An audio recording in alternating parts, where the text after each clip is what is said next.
50 बरस से ऊपर के मुस्लिमों को पेंशन दी जाएगी। नंबर 1, 50 बरस के मुसलमानों को पेंशन दी जाएगी। ईदगाह और कब्रिस्तान के लिए अलग से हर बड़े शहर में भूमि आवंटित की जाएगी। ईदगाह और कब्रिस्तान के लिए हर शहर में भूमि आवंटित की जाएगी और राज्य की राजधानी में एक आलीशान हज हाउस बनाया जाएगा। नूर भाषा कॉरपोरेशन बनाया जाएगा जो 100 करोड़ उसका बजट होगा। 5 लाख रुपया बिना ब्याज के 5 लाख रुपया बिना ब्याज के मुसलमानों को लोन दिया जाएगा। 100 करोड़ रुपए का बजट आवंटित किया जाएगा। 10,000 इमामों को, मस्जिद के इमामों की 10,000 रुपए की नौकरी दी जाएगी। उनका वेतन 10,000 रुपए होगा, मौजन का 5,000 रुपए। हर मस्जिद के इमाम को 10,000 रुपए की नौकरी दी जाएगी, उसका वेतन होगा। गवर्नमेंट जो क्वालिफाइड इमाम होंगे, जो पढ़े लिखे कह दीजिए या जो विद्वान इमाम होंगे, उनकी नियुक्ति गवर्नमेंट काजीज के तौर पर की जाएगी। 5,000 रुपए हर मस्जिद के रख रखाव के लिए हर महीने दिया जाएगा। 5,000 रुपए हर मस्जिद की रख रखाव के लिए दिया जाएगा और मस्जिद को 1 लाख की सहायता दी जाएगी। एक बार फिर मैं सरसरी तौर पर सुना देता हूं, तब आपको समझ में आएगा। मुस्लिमों को 50 साल के ऊपर के मुसलमानों को पेंशन दी जाएगी। ईदगाह और कब्रिस्तान के लिए हर शहर में जमीन आवंटित होगी और राज्य की राजधानी में एक शानदार हज हाउस बनाया जाएगा। नूर भाषा कॉरपोरेशन बनाया जाएगा 100 करोड़ रुपए से और मुस्लिम फाइनेंस कमीशन के तौर पर कमीशन जो है वो 5 लाख रुपए का इंटरेस्ट फ्री लोन, ब्याज रहित ऋण मुसलमानों को दिया जाएगा। 10,000 रुपए इमाम की और वेतन होगा। 10,000 रुपए इमाम की सैलरी होगी, मौजन का 5,000 रुपए सैलरी होगी। और जो क्वालिफाइड इमाम होंगे उनको गवर्नमेंट काजी के तौर पर सरकार में नियुक्त किया जाएगा, सरकारी नौकरी दी जाएगी और 5,000 रुपए हर मस्जिद की देखरेख के लिए महीने में दिया जाएगा और 1 लाख रुपए मस्जिद को सहायता दी जाएगी। इसके अलावा जानते हैं क्या है?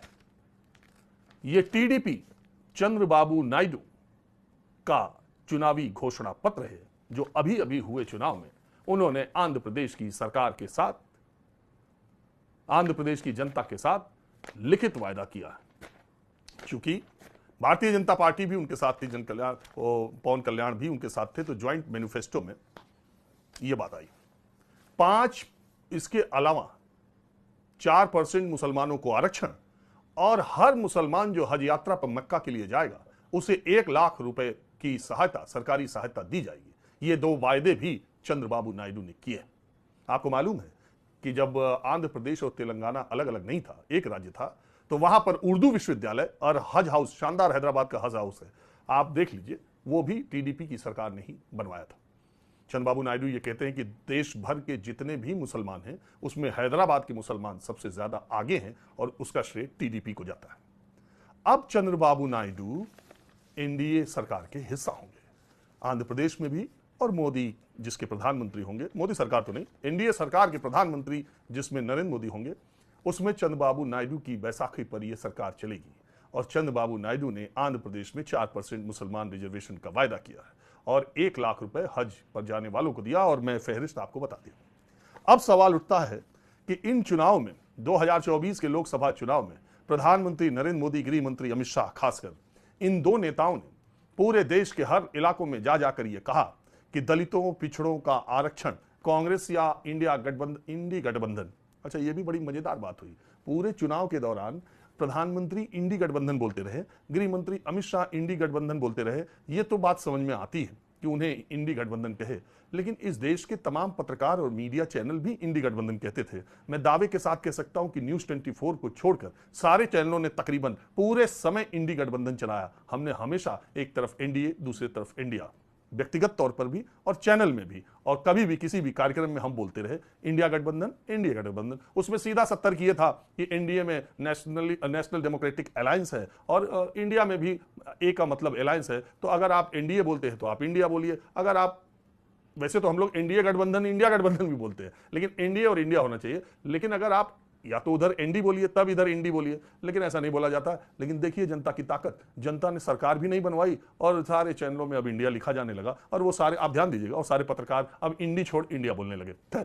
मैं दूसरी बात पे आ गया। तो प्रधानमंत्री मोदी और गृहमंत्री अमित शाह जब इंडी गठबंधन की कहते थे तो ये कहते थे कि इनकी सरकार आएगी तो ये आपका मंगलसूत्र छीन करके जिनके ज्यादा बच्चे हैं यानी मुसलमानों में बांट देंगे, आपका दलितों का, पिछड़ों का आरक्षण लेकर के ये मुसलमानों में बांट देंगे, हम आए तो आरक्षण खत्म कर देंगे या हम होने नहीं देंगे, मुसलमानों को आरक्षण नहीं मिलना चाहिए। और वहीं पर चंद्रबाबू नायडू ने मैनिफेस्टो में आरक्षण वाली बात तो नहीं कही, लेकिन अपनी तमाम रैलियों और संवाददाता सम्मेलन, वो करते हैं संवाददाता सम्मेलन, वो पत्रकारों के सवालों का जवाब लेते हैं, तो उसमें उन्होंने ये बात कही कि हमारी सरकार बनी तो 4% मुसलमानों को आरक्षण देंगे। अब बताइए, चंद्रबाबू नायडू को भारतीय जनता पार्टी की कोई जरूरत नहीं है। आंध्र प्रदेश में उनको इतनी ज्यादा सीटें मिल चुकी हैं कि बीजेपी की उनकी कोई जरूरत नहीं है। चुनाव पूर्व गठबंधन हुआ है तो इसलिए सरकार में शामिल हो जाए बीजेपी, तो हो जाए और वो यहाँ मोदी सरकार में शामिल हो जाए, प्रधानमंत्री मोदी की एनडीए सरकार में शामिल हो जाए तो हो जाए, अन्यथा उनको आंध्र प्रदेश में बीजेपी की कहीं कोई जरूरत नहीं पड़ी। उनके सांसदों की संख्या भी 16 है। तो अब सवाल ये उठता है कि अगर चंद्रबाबू नायडू की सरकार में बीजेपी शामिल होती है और वो मुस्लिम आरक्षण लागू करने का फैसला करते हैं तो क्या इस आधार पर बीजेपी उनके सरकार से निकल सकती है, और क्या राष्ट्रीय स्तर पर चंद्रबाबू नायडू से समर्थन लेने से इनकार कर सकती है? क्या ऐसा हो सकता है?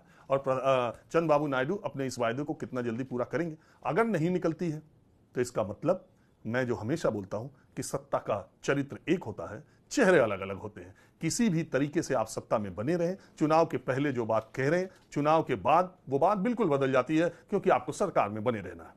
और जिस बात को लेकर के आपने इंडिया गठबंधन को कटघरे में खड़ा किया कि ये मुसलमानों का आरक्षण देंगे, वो आपके एनडीए गठबंधन के ही सबसे बड़ा धड़ा अगर एनडीए का है तो चंद्रबाबू नायडू का है। वही अगर आरक्षण देने का फैसला करते हैं तो फिर इस पर बीजेपी का रुख क्या होगा? उनसे समर्थन लेगी कि नहीं लेगी, और उन्हें एनडीए से बाहर का रास्ता दिखाएगी कि नहीं दिखाएगी, सरकार में शामिल होगी कि नहीं होगी? ये बड़ी देखने वाली दिलचस्प बात होगी, और इसको आप भी ख्याल कीजिएगा, हम भी ख्याल करेंगे। जब फैसला आएगा आपको पता चलेगा। लेकिन इस बीच